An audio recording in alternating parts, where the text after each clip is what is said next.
നരേന്ദ്രമോദി സർക്കാർ മുന്നോട്ട് വെച്ച ഒരു വലിയ ആശയമുണ്ട്, എല്ലാവരുടെയും വികസനം. അതിൽ ഒരു തരത്തിലുള്ള രാഷ്ട്രീയമില്ല. അതുകൊണ്ട് തന്നെ കേരളത്തിലേക്കുള്ള വികസന പദ്ധതികളെല്ലാം തന്നെ അവർ അക്കമിട്ട് തരുന്ന ഒരു MP പോലും കേരളത്തിന് അങ്ങനെ എല്ലാ മേഖലയിലും സമഗ്രമായൊരു വികസനം, അത് എല്ലാ വിഭാഗങ്ങളിലേക്കും, അതായത് ഒരു വോട്ട് ബാങ്ക് ലക്ഷ്യം വെച്ചുള്ള ഒരു പ്രീണന രാഷ്ട്രീയം, അങ്ങനെ ഒരു തരത്തിലുള്ള വിവേചനവും കാണിക്കാതെ മുന്നോട്ട് പോകുന്നത്. അതുകൊണ്ട് തന്നെ എല്ലാ വിഭാഗത്തിൽപ്പെട്ട ആളുകളുടെയും ഒരു പൂർണ്ണമായ ഒരു പിന്തുണ എല്ലാ മണ്ഡലങ്ങളിലും ഉറപ്പാക്കാനുള്ളൊരു പരിശ്രമം കൂടിയാണ് BJP NDA ക്യാമ്പ് മുന്നോട്ട് വെക്കുന്നത്. എന്തായാലും ഈ ഇത്തരത്തിലുള്ള ഒരു വലിയ പിന്തുണ ജനങ്ങളുടെ ഭാഗത്തു നിന്നും ഈ ക്ഷേമ പദ്ധതികൾ മുന്നോട്ട് വെച്ച അല്ലെങ്കിൽ കിട്ടിയ ആളുകളുടെ ഭാഗത്തു നിന്നും ഉണ്ടാകുന്നൊരു വലിയ പ്രതീക്ഷയില്ലേ NDA സ്ഥാനാർത്ഥികൾ? തീർച്ചയായും, പ്രത്യേകിച്ച് സമൂഹത്തിന്റെ താഴെത്തട്ടിലുള്ള അതിൽ പിന്നോക്ക വിഭാഗത്തിൽ നിൽക്കുന്ന എല്ലാ ആളുകളെയും മുൻനിരയിലേക്ക് കൊണ്ടുവരാനുള്ള ഒരു ശ്രമം തന്നെയാണ് പൊതുവെ കേന്ദ്ര സർക്കാരിന്റെ ഭാഗത്തുനിന്ന് കഴിഞ്ഞ വർഷങ്ങളായി തന്നെ നമ്മൾ കാണുന്ന കാഴ്ചയുമാണ്. ആ തലത്തിൽ വനവാസി പട്ടികവർഗ വിഭാഗത്തിൽപ്പെട്ട ആളുകൾക്കെല്ലാം ക്ഷേമത്തിന് വേണ്ടി ചെയ്യാൻ കഴിയുന്നതിന് പരമാവധി ചെയ്യുന്നുണ്ട് തന്നെയാണ് V. മുരളീധരൻ കഴിഞ്ഞ ദിവസം ഇത്തരത്തിലൊരു തെരഞ്ഞെടുപ്പ് കൺവെൻഷൻ പറഞ്ഞത്. അതായത് ഒരു വനവാസി വനിതയെ ഭാരതത്തിന് രാഷ്ട്രപതിയാക്കാനുള്ള ഒരു ആർജവം കാണിച്ച പ്രധാനമന്ത്രി കൂടിയാണ് തീർച്ചയായും നരേന്ദ്രമോദി എന്ന് തന്നെയാണ് മുരളീധരൻ പറഞ്ഞത്. എന്തായാലും അതുമായി ബന്ധപ്പെട്ട ഒരു വാർത്തയിലേക്ക് പോകാം. സ്വാതന്ത്ര്യാനന്തര ഭാരതത്തിൽ പതിറ്റാണ്ടുകളോളം രാജ്യം ഭരിച്ചവർ ആദിവാസ പ്രേമം പറഞ്ഞു കബളിപ്പിച്ചതല്ലാതെ ആ ജനവിഭാഗത്തിന് യാതൊന്നും നൽകിയിട്ടില്ലെന്നും ആദിവാസി പട്ടികവർഗ വിഭാഗങ്ങൾക്ക് ഏറ്റവും പ്രാധാന്യവും പ്രാമുഖ്യവും നൽകിയത് നരേന്ദ്രമോദിയുടെ സർക്കാരാണെന്നും ആറ്റിങ്ങൽ NDA സ്ഥാനാർത്ഥി V. മുരളീധരൻ പറഞ്ഞു. വിവിധ കർമ്മ പദ്ധതികളിലൂടെ ദുർബല വിഭാഗങ്ങൾക്ക് വേണ്ടി 15,000 കോടി രൂപയാണ് നരേന്ദ്രമോദി മാറ്റിവെച്ചത്.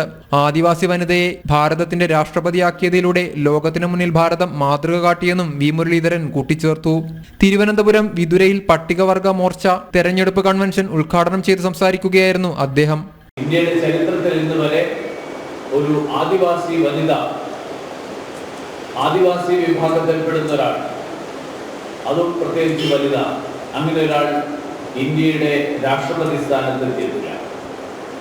അങ്ങനെ ഒരു രാഷ്ട്രപതി സ്ഥാനത്തേക്ക് ഒരു പട്ടികവർഗ വിഭാഗത്തിൽപ്പെടുന്ന ഒരാളെ, പ്രത്യേകിച്ച് വനിതയായിട്ടുള്ള ഒരാളെ, അങ്ങനെ ഒരാളെ തിരഞ്ഞെടുക്കാനുള്ള തീരുമാനം, ആ തീരുമാനത്തിന് നേതൃത്വം നൽകിയത് ഭാരതീയ ജനതാ പാർട്ടിയുടെ ഏറ്റവും സമുന്നതനായിട്ടുള്ള നേതാവ് എന്നുള്ള നിലയിൽ പ്രധാനമന്ത്രി നരേന്ദ്രമോദി.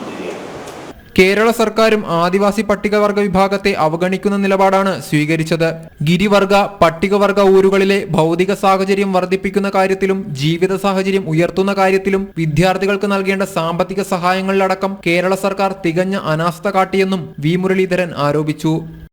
അങ്ങനെ നരേന്ദ്രമോദിജിയുടെ നേതൃത്വത്തിൽ ഒരുപക്ഷെ 67 കൊല്ലക്കാലം ഏത് തരത്തിലാണോ ഈ രാജ്യത്തെ, ഈ നാട്ടിലെ പട്ടികവർഗ വിഭാഗത്തിൽപ്പെടുന്നവരോട് മുൻകാല സർക്കാരുകൾ പെരുമാറിയത്, മുൻകാല സർക്കാരുകളുടെ മനോഭാവം ഉണ്ടായിരുന്നത്, അതിൽ നിന്ന് തീർത്തും വ്യത്യസ്തമായിട്ടുള്ള തരത്തിൽ രാജ്യത്തിന്റെ പുരോഗതി, രാജ്യത്തെല്ലാവർക്കും സാമൂഹ്യ നീതി ഉറപ്പുവരുത്താൻ, അതിന് ഏറ്റവും ദുർബലരായവരെ അവരെ ശാക്തീകരിക്കാൻ, അവർക്ക് മുന്നോട്ട് വരാനുള്ള അവസരങ്ങൾ ഒരുക്കാൻ, അതിനു വേണ്ടിയിട്ടുള്ള ശ്രമങ്ങൾക്ക് തുടക്കം കുറിച്ചുകൊണ്ടാണ്. ജില്ലാ പ്രസിഡന്റ് റെജിമോന്റെ അധ്യക്ഷതയിൽ നടന്ന ചടങ്ങിൽ ഊരുമൂപ്പൻ രാമൻ കാണിയും പട്ടികമോർച്ച സംസ്ഥാന വൈസ് പ്രസിഡന്റ് സരസ്വതിയും ചേർന്ന് വിളക്ക് തെളിയിച്ചു. മഹിളാ മോർച്ച ദേശീയ സമിതി അംഗം ബിന്ദു സുരേഷ്, BJP സംസ്ഥാന secretary advocate S. Suresh Kumar, Ratheesh Bhuvanendran തുടങ്ങിയവർ സംസാരിച്ചു. ജനം, തിരുവനന്തപുരം.